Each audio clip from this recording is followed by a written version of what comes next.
छत्तीसगढ़ ले आए हो छत्तीसगढ़ ले आए छत्तीसगढ़ ले आए तब बने करे लेकिन ये कौन गाँव में आया जानता कौन गाँव ये मध्य प्रदेश के बहादुर गाँव है वो। अच्छा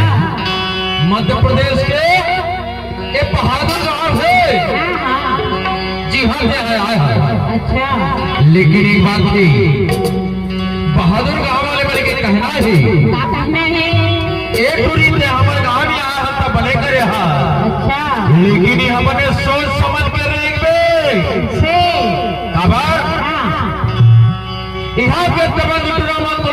में पा ही रहा तो दिवाली के फड़ाका समझ के तोला फोड़ दी